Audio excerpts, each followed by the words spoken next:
Hi అండి, నమస్తే. నా పేరు హరీష్ యాదవ్. నేను హైదరాబాద్ లో రియల్ ఎస్టేట్ చేస్తాను. సో మన హైదరాబాద్ కి కనెక్ట్ అయ్యే 9 to 10 హైవేస్ గురించి ఎక్స్ప్లెయిన్ చేస్తున్నా కదా. సో ఈ రోజు సెకండ్ వన్ వచ్చేసి చేవెల్ హైవే. దీన్ని వికారాబాద్ హైవే అని కూడా పిలుస్తారు. అండ్ దీనికి ఇంకో పేరుంది, అదే బీజాపూర్ హైవే. చేవెల్ హైవే అప్పా జంక్షన్ నుండి ఇప్పుడు వచ్చే RRR వరకు ఏం డెవలప్మెంట్ జరుగుతున్నాయో ఈ వీడియో లాస్ట్ వరకు చూస్తే ఈ హైవేలో ఇన్వెస్ట్మెంట్ చేయాలా వద్దా అనే క్లారిటీ మీకు వస్తుంది. సో వీడియోని లాస్ట్ వరకు చూడండి. చేవెళ్ళ హైవే అనేది NH 163. ఇది మన హైదరాబాద్ అప్పా జంక్షన్ నుంచి చూసుకుంటే అజీజ్ నగర్, మోయినాబాద్, చేవెళ్ళ, మన్నెగూడ, వికారాబాద్ ఈ హైవే అనేది కర్ణాటకలోని బీజాపూర్ వరకు ఉంటుంది. Developments and expansion. ఈ హైవేలో మేజర్ డెవలప్మెంట్ వచ్చేసి రోడ్ ఎక్స్పాన్షన్. అప్పా జంక్షన్ నుండి మన్నెగూడ వరకు మనకు 4 లైన్ హైవే నిర్మిస్తున్నారు. మొయినాబాద్ లో ఈ హైవేను సిటీ నుంచి కాకుండా 4 km బైపాస్ ను నిర్మిస్తున్నారు. అండ్ అలాగే చేవెళ్లలో కూడా 6 km బైపాస్ ను నిర్మిస్తున్నారు. ఈ హైవేలో మీరు ట్రావెల్ చేస్తుంటే మీకు ఎక్కువగా మర్రి చెట్లు అవుపిస్తాయి. ఈ హైవే ఎక్స్పాన్షన్ వల్ల ఈ 900+ మర్రి చెట్లను రీలొకేట్ చేయాలని నేషనల్ గ్రీన్ ట్రిబ్యునల్ సంస్థ ఆర్డర్ పాస్ చేసింది. ఈ హైవే 2019 కి ముందు ఒక స్టేట్ హైవే, 2019 తర్వాత దీనికి నేషనల్ హైవే అని ట్యాగ్ ఇచ్చారు. ఈ హైవే పనులు కంప్లీట్ అయితే అప్పా జంక్షన్ నుండి చేవెళ్లకు మనం 20 minutes లో రీచ్ కావచ్చు. ఈ హైవేను ఇన్వెస్ట్మెంట్ పర్పస్ లో చూస్తే ఒక మేజర్ డిసడ్వాంటేజ్ ఉంది, అదేంటంటే 111 జియో. సో దీని గురించి మనం తర్వాత మాట్లాడుకున్నాం. అప్పా జంక్షన్ నుండి మొయినాబాద్ వరకు మనకు 111 జియో ఉంటది. ఆ 111 జియో దాటిన తర్వాత ఫస్ట్ రెసిడెన్షియల్ గా గ్రోత్ అయ్యే place Chevella. Real estate importance. ఈ హైవేలో రియల్ ఎస్టేట్ పర్పస్ లో ఇన్వెస్ట్మెంట్ చేయకపోవడమే మంచిది.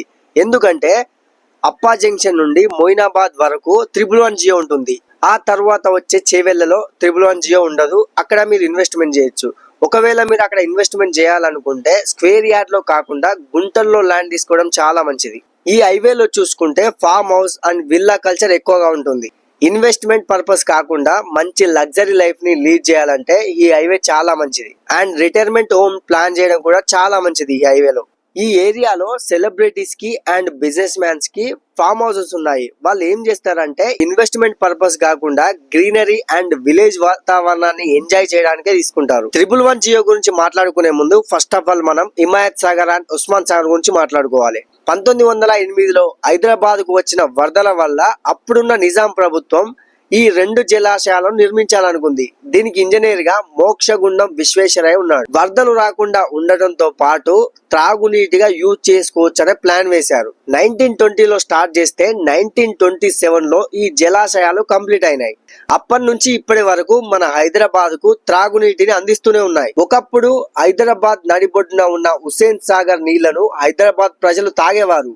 ఇప్పుడు ఆ నీళ్లను తాకను కూడా తాగడు, అంత పొల్యూటెడ్ వాటర్. అదే తరహాలో ఈ 2 జలాశయాలు హిమాయత్ సాగర్ అండ్ ఉస్మాన్ సాగర్ హైదరాబాద్ డెవలప్ అవుతూ వస్తుంటే ఈ 2 జలాశయాలు కూడా పొల్యూటెడ్ అవుతాయనే ఉద్దేశంతో ఈ 111 జియో తీసుకొచ్చారు. ఇవి పొల్యూటెడ్ అయితే హైదరాబాద్ కి నీటి కొరత ఏర్పడుతుందనే ఆలోచనతో కేంద్రానికి చెందిన గ్రీన్ ట్రిబ్యునల్ అనే బోర్డు 111 జియోని తీసుకొచ్చింది. 2 జలాశయాల పైనున్న 84 విలేజ్లలో ఎలాంటి కన్స్ట్రక్షన్ చేయొద్దనే రూల్ తీసుకొచ్చింది. నాకు తెలిసి ఈ చేవెళ్ళ హైవే 3 years బ్యాకే ఎక్స్పాన్షన్ కావాలి.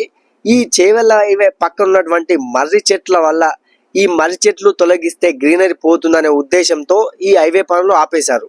ఈ హైవేలో జరిగిన మీర్జాగూడ యాక్సిడెంట్ వల్ల సో మళ్ళీ పనులు స్టార్ట్ అయ్యి ఈ 900+ మర్రి చెట్లను తీసేయకుండా వేరే చోట రీలొకేట్ చేస్తున్నారు. అందుకే ఈ హైవేలో మళ్ళీ పనులు స్టార్ట్ అయ్యాయి. సో ఈ హైవే గురించి ఎంతో కొంత ఇన్ఫర్మేషన్ మీకు తెలిసింది అనుకుంటా. Okay, thank you, bye.